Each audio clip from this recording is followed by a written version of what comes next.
Hey, in this video I'm going to focus on the critical voice in your head, which is something that many of my clients struggle with day in, day out. In fact, this is something that a lot of us live with, but rarely say out loud. That voice in your head, you know the one. The one that shows up when you mess something up or when you're just feeling low. It says things like, "That was such a stupid thing to do," or, "You're no good at this," "You'll never get it right." yeah, the inner critic. Let's talk about it. My name is Mel, and I'm a psychotherapist who's worked with children, adolescents and adults for 18 years. I would say this critical voice is something that comes up with all or nearly all of my clients, and it's one of the main ingredients for low self-esteem. So it is well worth staying tuned so you can learn how to tune it out. I'm going to explain what the inner critic is, why we have it, and most importantly, what to do about it. I have a tried and tested method for turning down the volume on your inner critic and instead dialing up a kinder and healthier alternative. Please, if you enjoy this video, don't forget to subscribe to the channel where I will add new videos every couple of weeks covering lots of aspects of mental health and share my top tips for how to look after yourself as best as you can.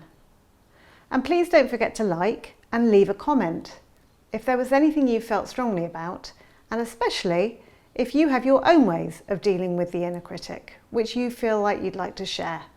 So, let's jump in and take a look at this critical inner voice and what we can do about it.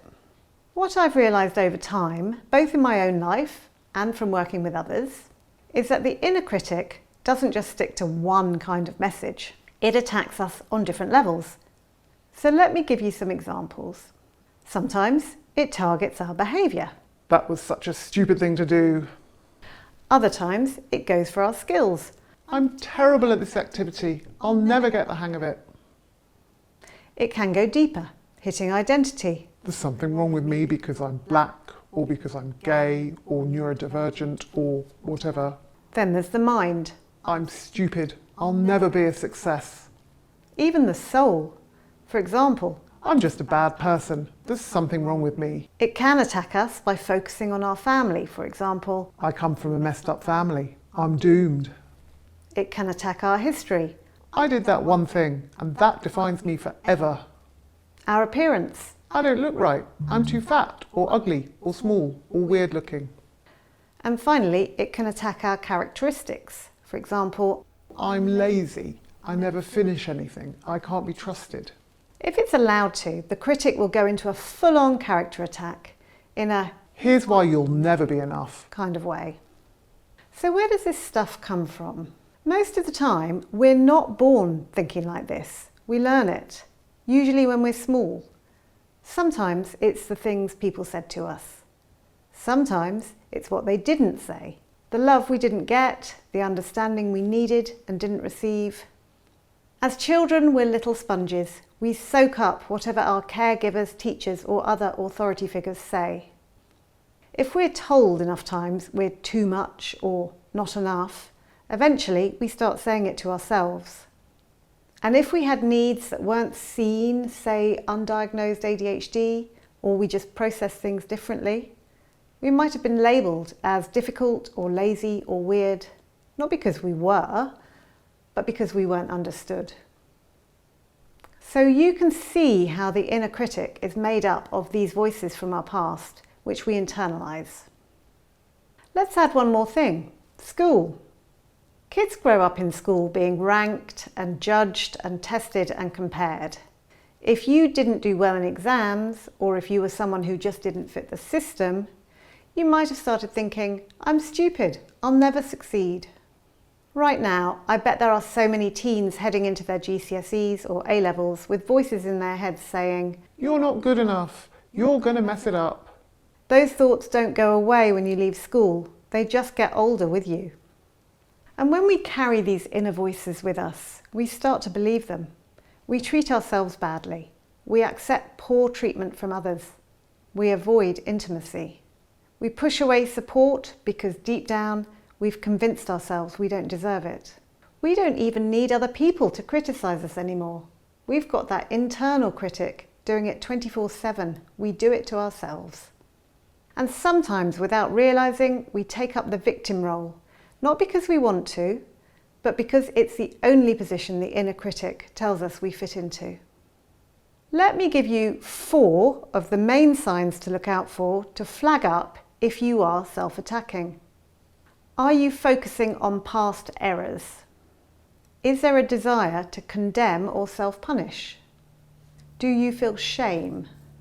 Are you inclined to avoid people as a result or withdraw into yourself? These are strong indications that your inner critic is at work. So how do we change this? Well, it's easier than you think, but it does require that you do a few things differently. But I promise you, this is worth it. It can make such a difference to your self-esteem, your relationships, and your confidence. The key to silencing your inner critic is self-compassion. Paul Gilbert, he's a psychologist and founder of the Compassionate Mind Foundation. He says something I love. Compassion is turning towards suffering, whether in yourself or others, and taking action to alleviate it. Compassion doesn't mean making excuses or avoiding responsibility. It means, this hurts, let me understand why, and let me care for myself through it. Let me give you an example. Let's say I crash my car into a bollard one morning. Here's what my inner critic might say. I'm a terrible driver. I don't deserve to own a car. I'm a danger. I always ruin everything. I'm just a bad person. Sound familiar? But what if I tried self-compassion? What if I said, am I tired? Distracted? Was I overwhelmed? What's going on that made me less focused today? How do I feel? Ashamed? Angry? Guilty? What are those emotions trying to tell me? I don't normally crash the car. What was different today? Is there something I need to learn or fix or repair or even just talk about with someone? That's compassion. Not a free pass, but curiosity, care, and responsibility. Here are 5 ways to use compassionate self-correction rather than self-attack. Number 1, you can focus on the desire to improve yourself. Number 2, you can aim for growth and enhancement of your life and others. Number 3, you can be forward-focused. 4, you can build on positives, seeing what went well and learning from this. Lastly, number 5, you can let yourself hope for success. So how do we learn to be compassionate towards ourselves? Here are 3 different ways you can try to exercise your self-compassion. First up, to practice compassion, we have to develop something I call zooming out. It's when you step back and look at yourself objectively, almost like a gentle scientist or a kind teacher. Not judging, just wondering. Being curious, asking why today, what was happening. Show yourself some love and understanding. You're not a bad person, you're just having a bad day today. Or you've lost focus, or whatever it is. No shame, you can help yourself get back on track. Number 2 is a useful way to deal with this critical voice. Sometimes it helps to externalize the critic. Think of it as a person or a thing, maybe a monster even. Think what it looks like, what its eyes look like, how it sneers as it puts you down. Like, imagine if someone actually stood in front of you and said all the things your inner critic says. You'd probably think, wow, what a bully. That's kind of toxic. You can decide not to have that inner critic in your life. Show it the door.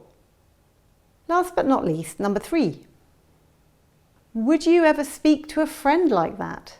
Probably not. So why is it okay to speak to yourself that way? In fact, what would you say to a friend who had, for example, crashed their car that morning?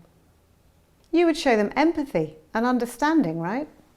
So now you can do that for yourself. So to sum up, you are not your worst mistake. You are not your exam results. You are not your inner critic's highlight reel of every failure. You're just a human being with nuance and stories and potential. And that voice, The critical one. you can tune it out. You can search for the compassionate voice instead, like changing channels on the radio. Let's be curious, not cruel. And let's start to speak to ourselves with compassion and respect. There's more to come on this area, so please subscribe by clicking the circle. If you've got trouble with a teen, click on the box here to see my video about toxic masculinity and social media. Don't forget, you can drop a comment below. Thanks for hanging out with me today.